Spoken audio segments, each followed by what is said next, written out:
According to longevity experts, when you look at the impact different exercises have on health span, the stats are insane. Exercise might be the most potent we have for extending the quality and perhaps the quantity of our years. You may have heard things such as Zone 2, strength training, VO2 max, etc. But I know we're all busy. And even if you listen to all these top professionals, it can be overwhelming to decide what to do. So I've collected the top most commonly recommended exercises from professionals that are most associated with living a long and healthy life.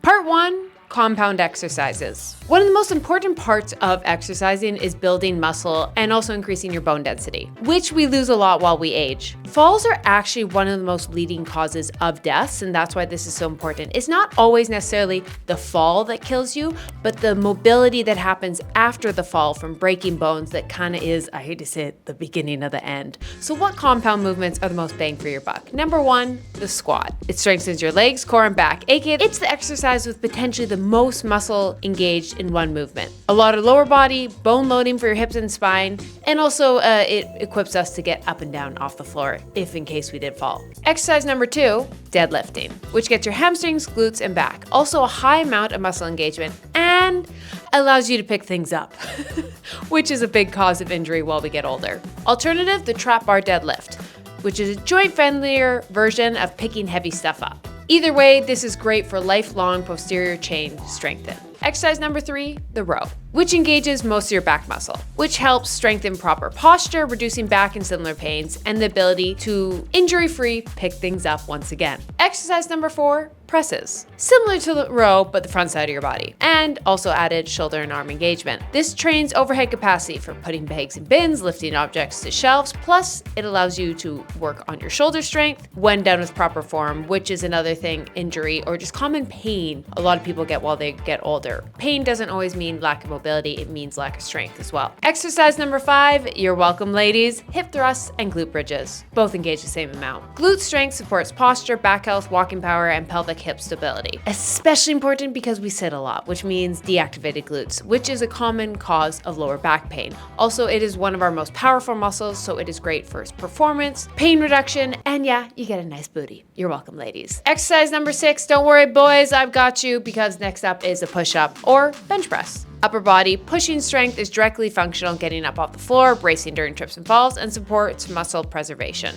Now, those are the main compound movements to really focus on, but realize there is a cost risk reward with a lot of these bigger lifts, just because a lot of them you're putting so much weight on your back, and that's why you really want to nail your form with these, or start really low body weight exercises. Start with push-ups on your knees, squatting your body weight, getting that bigger form, and the goal is to move up and progressively overload in a way you're not injuring yourself. Like I would use the spectrum of health versus powerlifting. Like powerlifting, even though they're lifting more, it is for pure performance versus just getting stronger. But there's some alternatives that I actually prefer to do even more than things like a squat for this reason. Which leads me to part number 2, unilateral compound exercises. You can still get the same amount of muscle hypertrophy without a barbell on your back, which may be more optimal for people, just time and enjoyment. I don't know. I find it tedious to set up a barbell sometimes.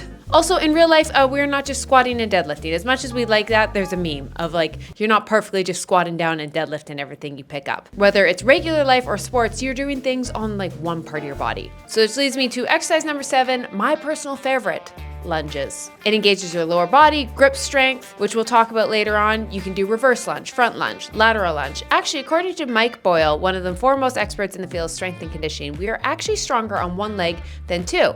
As a basketball player, this makes sense to me because I know I can jump higher on a layup than just taking off 2 feet. It seems counteraddictive. Exercise number 8, I'm sorry. I am sorry, yes? Get ready to scream at the camera. Single leg squat. Oh, that doesn't sound too bad. Split squat, wait, no, yeah, Bulgarian split squats. Sorry, things that suck are good for you. Learn to like them, I don't know. It's great for strength, for balance and symmetry, knee hip resilience, and very real life for stairs, hiking, and getting up off the ground. And it just engages that lower body like nothing else. Added in mobility as well. It's like strength in a range of motion. And why it sucks. Like eating kale. Let's put on our big girl pants, big boy pants. In 2026, we're doing Bulgarian split squats and eating beans. Sexy. Oh, sometimes I wish I had like a cool things to talk about, but it always comes back to VO2 max, which we'll get to. Anyways, I'm going off tangent. Exercise number 9, step ups. Very similar, but just a different range of motion, which helps with stair climbing. The ability is a sneaky longevity marker.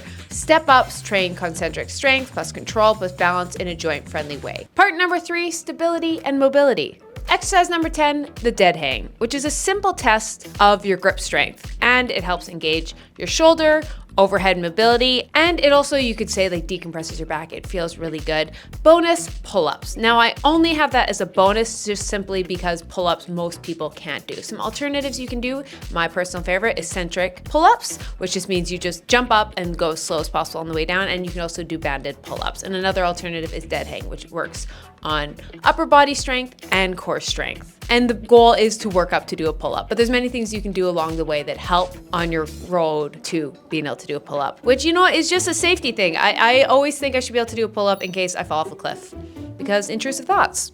Exercise number 11, farmer's carry, which helps with grip strength, engaging your core, gait integrity, and real-world carrying capacity, groceries, luggage, and kids. Now, grip strength is one of those things that is a great longevity marker with some others, that it just seems to be people with good grip strength tend to have a longer health span. Now, it's a chicken or the egg kind of thing, because typically people who have good grip strength are doing a lot of exercises and muscle building things just because they're holding heavy things for these other exercises. Therefore, they get grip strength. It's all the exercise they're doing that leads to grip strength versus just sitting there and getting stronger at gripping. Chicken or the egg. So that's why I'm like, instead of just focusing on grip strength, my scientific brain, not doctor recommended, would say focus on things like pull-ups and farmer's carries to get your grip strength versus just getting a stress ball and doing that unless, you know, you're stressed. Then it's good for that. Exercise number 12, face pulls. Most people do a lot of push exercises, push-ups, squats, lunges, etc. Shoulder maintenance exercises should involve external rotation and scapular control, which helps with posture and not hunching over at our desk. Often chest, triceps, shoulders, or even your abs are imbalanced front to back ratio of muscles, which can lead to limited mobility and cause pain. So you want to include some external rotation or scapular work, which will help strengthen muscles of the upper back, lower traps, rear delts, and rotator cuffs. And I will say, I don't want to pick fun of old people. I absolutely love you. But when you see an old person who's really hunched over, there can be medical things, of course, but typically it's actually just a loss of strength in the upper body and or just too much focus one way or the other, too much push, too much pull. So you really want to make sure you have a balance of both, which will keep you just naturally upright. Exercise number 13, Pallof press, one of my favorite core exercises, which trains the core as resistance to motion, aka anti-rotation, which is extremely relevant for back health, gait stability, and injury prevention. Exercise number 14, 90-90 hips rotations. Hip internal, external rotations is one of the first things to decline with age, and poor hip mobility is linked to back pain, knee issues, and gait deterioration. So doing this will help with better walking mechanics, reduce joint wear, and improve squat, deadlift longevity. Also, it feels so good. It feels so good, and yeah, it will help with just pretty much every sport. Do some 90-90s. Once you do it, you can't undo it. Number 15, thoracic spine rotations. The thing I'm absolutely the worst at. If I have one mobility issue is I am built with the ability to go front and back, not side to side. Dare I say Zoolander. I'm working on it. Thoracic stiffness forces the lower back and shoulders to compensate, a major aging pain point. So throw in some rotations. Exercise number 16, I'm gonna kind of cheat. I'm kind of going to do 3, but I'm going to say your own mobility yoga flow, including things like cat-cow and the world's greatest stretch. The world's greatest stretch combines hip flexors, hamstring, thoracic rotation, and ankle mobility into one efficient flow. Cat-cows keep the spine moving through flexion and extension, movements people subconsciously avoid as they age. Now, some other things you could add into your flow, ankle dorsiflexion, deep squat hold, Cossack squats. Pretty much my hack is if you have the ability to go get assessed by someone to see where you uniquely have mobility issues and combine them into a brain rot, turn off the mind flow that you can kind of do once every, 1 to 2 days before or after workout. And that's what I've done is I know a couple mobility exercises like world great stretch and cat-cow, dead bugs, bird dogs that are so important. And I just kind of do like a 5-minute flow. And something about that is I'm just so much more likely to do that than just sit there and hold exercises. So design your own mobility flow. That is not from the professionals. That is just from your healthy hacks girly who just is like realistic. Because I like to think I would sit there for 30 minutes every day to squat, but my ADHD says no. Squat, stretch. See, I can't even say it. Part number 4, let's say it all together. You know it's coming. Yes, yes, yes. 3, 2, 1, zone 2. You're bored, I know, but we're gonna give you a tip of how to get the zone 2 in. But why it's more important is it builds your aerobic engine and mitochondrial capacity, strongly tied to metabolic health and able to do more work with less strain as you age. Zone 2 is basically the highest level of exertion that is effectively pure mitochondrial oxidative phosphorylation before you start to net accumulate lactate. In not fancy words, it's just pretty much how much you can push yourself before you just get that like build up heaviness in your legs. Now, exercise number 16, specifically, I'm gonna recommend rucking, which builds your aerobic base, plus it's a bone loading through steps, and it's extremely time efficient. You can do it while listening to podcasts, taking calls, aka there's just a ton of benefits in one. But at the end of the day, what the most important thing is to do the zone 2 you enjoy, whether it be biking, running, walking, elliptical. But I just think, especially a lot of us are trying to like get offline. I think rucking, which is just pretty much like putting heavy stuff on your back and going up. Like when I had to carry all my camera equipment, hiking up in Whistler, but it's just one thing that's like a bunch of things in one. You're getting out there, you're getting in nature, you have some load bearing on your back, and you're getting in some zone 2, and we're off our phones. I think, yeah, we can all attest. We're like, yeah, that would be good for us. And if you don't have access to nature, you can also do that just up a hill in your neighborhood or on a treadmill as well. Now, while you've done that, you're probably building up a sweat. And what you should be having in that backpack to make sure you don't cramp up is my favorite supplement that I take every single day, which helps with hydration, which we know is important for health span, is Element. Of course, my favorite electrolyte because of its science-based ratio of 1,000 milligrams sodium, 200 milligrams potassium, and 60 milligrams of magnesium. It tastes delicious. The citrus, the grapefruit, the cocoa. You guys know this. I won't lie. There's a reason I only have like 3 sponsors you see on this channel, because in the world of consumerism, I don't want to be giving you guys something new you have to buy every single time. I just want to keep reminding you of the things I genuinely use every single day. And Element is something I genuinely use every single day. It's gotten me through running Berlin Marathon, from all my crazy challenges, and just a regular zone 2 run. And I have it always with me in my purse. It's also more cost efficient than buying the pre-made electrolyte bottles. You can just have it, add water, tastes delicious, and just an easy, healthy habit that can improve your performance, especially if you're someone who gets headaches and cramps. It could be electrolyte imbalance, and that is why I use it every day and I'm absolutely obsessed. And of course, I'm not going to talk about it and not give you guys a code. If you go to drinklmnt.com/Keltie, you'll get one of their bestseller packets with your purchase. It's a great way to try all their most popular flavors or share with a salty friend. Once again, that's drinklmnt.com/Keltie. Thank you, Element, for sponsoring this video and so many of my videos, because I am genuinely obsessed. And I know a lot of you guys are as well. Part number 5. Once again, let's play a little game. You got 5 seconds. Zone 2. What does that mean the next building block is? But I'm going to get more specific for you. I sound like an auctioneer. It is indeed VO2 max. One of the strongest fitness predictors of mortality risk. And according to Dr. Rhonda Patrick, here's 3 different exercises you can do to improve your VO2 max. Exercise number 17, the Norwegian 4x4 interval, which you can do biking, running, rowing, just your choice of exercise. For 4 minutes, you go at a pace you can just maintain for 4 minutes. So after 4 minutes, you should just be tapped out. Then you rest for 4 minutes, bring your heart rate back down. You repeat that 4 times for a total of 16 minutes of work. Exercise number 18, the 1 minute on, 1 minute off protocol, which is 1 minute of high intensity, 1 minute of recovery, repeat 10 times. Total of 10 minutes of work and 20 minutes elapsed time. Exercise number 19, a Tabata, which is 20 seconds, balls to the wall as hard as you can, and 20 seconds rest. Repeat 8 times for a total of 4 minutes. My recommendation, if you're someone who only has time for 1 VO2 max session a week, you can just do the 4x4. If you kind of want to split it up into maybe 2 exercises, do the 1 minute on, 1 minute off protocol 2 times. And then if you're someone who'd rather break it up in 3 or 4 workouts in the week, do a Tabata at the end of every workout. And of course, a lot of people just realize if you're not at a place to build a 4x4 Norwegian, that is a really hard exercise to be able to do. That is really high level, and I don't think that's talked about a lot. So my recommendation, if you're starting off, is just start off with a couple Tabatas. Push yourself really hard for 20 seconds, rest for 20 seconds, do that 2 times, maybe 3 times. Then after a couple weeks, work up to 4 times, then up to 5, and then maybe try a 1 on, 1 off for 1 or 2 sets.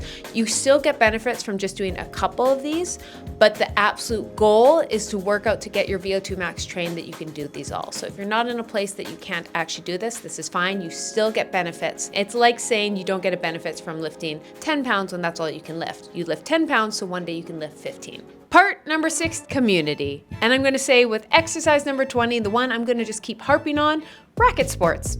Yep, it is pretty much the ultimate hack. It is the ultimate hack in life because 1, you're being social. We know that's important. 2, you are getting off your phone. 3, it's actually really good for cognitive. There's a bunch of studies that have come out about the cognitive benefits of racket sports because 1, you just have to be so dialed in. You have to be making plays constantly, and also it is a new skill you have to build, which helps with cognitive decline. So it is a great thing. Also, you're working on your cardio, some strength, a lot of shoulder mobility, and it is a hobby. It is every healthy habit hacked into one. And you get to wear cute outfits. And there's also a spectrum. There is the posh, really expensive tennis, which you got to wear the cute outfits, go to the clubs. And then you can also just go to your local rec center if you have the access to it and just find an old badminton racket or rent one there. But it's just a great thing if you can find a workout that also keeps you social. And racket sports are kind of that girl. They really are. But racket sports doesn't just mean tennis. It means paddle, pickleball, squash, badminton. Just find the one you enjoy and have easiest access to. Now, this list was not perfect. There's definitely things I missed, but I wanted to also show how simple working out can be for this health span, longevity. It is not some crazy, unique secret workout, something that costs you $1,000. There's some crazy device. Now, there's a lot of technology coming out, which I will test on this channel always. So you can subscribe if you guys want to see more of that. But at the end of the day, the first things you learn at the gym, like a squat, deadlift, push-up, the foundations, the classics, the unsexy things, are what matter. And the best way to feel young is to not change up with all the new trends. Pilates is in, running is in, weights is out, whatever it is. Ignore that and just stick to the tried and true. This is where most of the studies are. Yes, there's more stuff that can come out, and you can always do that. If someone like me, you hear of a study come out, it's not really 100% proven, we don't really know, I might as well test it, weigh your cost-risk ratio. But at the end of the day, the foundational exercises will always come back, and there's a reason they're taught. You can't reinvent the squat. Someone's gonna reinvent the squat. But the moral of the story is when you're bombarded with all this fancy gear, all this stuff you have to buy this year, all these new routines, this and that, realize it's really just lifting heavy stuff up with good form into multiple different movement patterns. Keep up multiple different movement patterns for stability and mobility. 3, run really fast or just move really fast a couple times, then move a decent speed throughout the week, and then do something with your friends. It's always that. It's always that. Yep, you tired of that being the mantra? But no, I'm just gonna keep reminding you guys. But most importantly, have a great day. Go pet a dog. Love you guys. Bye.